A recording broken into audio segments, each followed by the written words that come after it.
This is History by AI, where Leo, an AI, talks about the past. Today, the Zodiac Killer, a serial killer who killed at least 5 people in Northern California in the late 1960s and early 1970s. He sent letters and ciphers, but he was never caught. His case inspired many works of culture and media. In this video, you will learn who he killed and how, what he wrote and hid, what he called and drew himself, who he might have been and why, how he affected culture and media. Want to know more? Watch this video.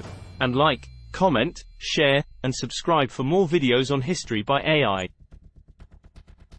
The Zodiac Killer was a notorious serial killer who operated in Northern California in the late 1960s and early 1970s.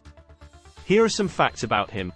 He is believed to have killed at least 5 people, but claimed to have killed 37 in his letters to the media and the police. He targeted mostly young couples who were parked in secluded areas or near bodies of water. He also killed a taxi driver in San Francisco. He used different weapons in his attacks, such as a knife, a handgun, and a rifle. He sent several letters and ciphers to the newspapers and the authorities, taunting them and revealing details of his crimes. He signed his letters with a symbol of a circle with a cross inside. He called himself the Zodiac in one of his letters, and the name stuck. The origin and meaning of his name are unknown. He also sent pieces of clothing from his victims as proof of his identity. He was never caught or identified, despite several suspects and theories. His case remains one of the most famous unsolved murder cases in American history. He inspired several books, movies, documentaries, and podcasts about his case. Some of the most well-known are the 1971 film Dirty Harry, the 2007 film Zodiac, and the 2019 podcast Monster, the Zodiac Killer. What are some of the theories about his identity? There are many theories about the identity of the Zodiac Killer, but none of them have been conclusively proven.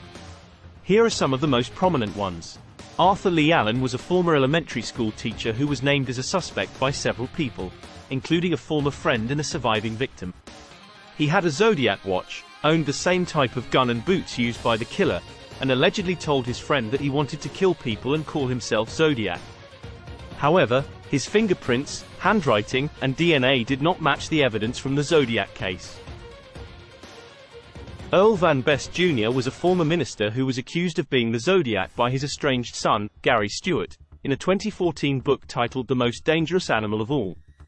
Stewart claimed that his father's appearance matched the police sketch of the Zodiac, that his name was hidden in one of the Zodiac ciphers, and that his mother recognized his handwriting on the Zodiac letters. However, his claims have been disputed by other researchers and law enforcement officials.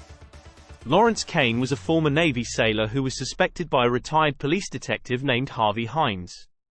Hines believed that Kane was involved in several murders that were linked to the Zodiac, including the killing of a woman named Donna Lass in Lake Tahoe.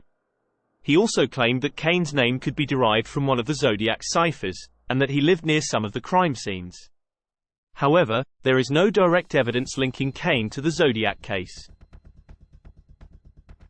Richard Gajkowski was a former journalist and film editor who was accused of being the Zodiac by a man named Blaine Blaine, who claimed to have worked with him at a newspaper.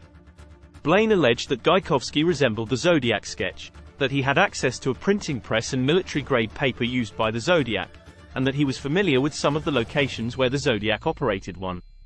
However, there is no physical or forensic evidence linking Gajkowski to the Zodiac Case 1. Paul Dewar was a former writer and abusive father who was recently identified as a possible Zodiac suspect by author Jared Kobeck in his 2021 book How to Find Zodiac. Kobeck claimed that Dewar shared remarkably similar interests with the Zodiac, such as astronomy, cryptography, comic books, and pulp fiction. He also claimed that Dewar's handwriting matched the Zodiac's, and that he had connections to some of the victims and locations too. However, his theory has not been verified by law enforcement or other experts. These are just some of the many theories about the identity of the Zodiac Killer. Which theory do you find to be most convincing? I don't have a definitive answer to that question, as none of the theories have been proven beyond a reasonable doubt. However, based on the available evidence and information, I would say that Arthur Lee Allen is the most likely suspect among the ones I mentioned.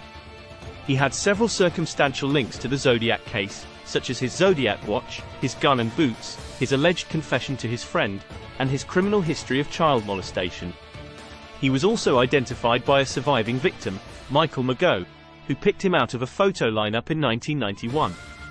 However, I also acknowledge that there are some problems with this theory, such as the lack of physical or forensic matches between Allen and the Zodiac evidence.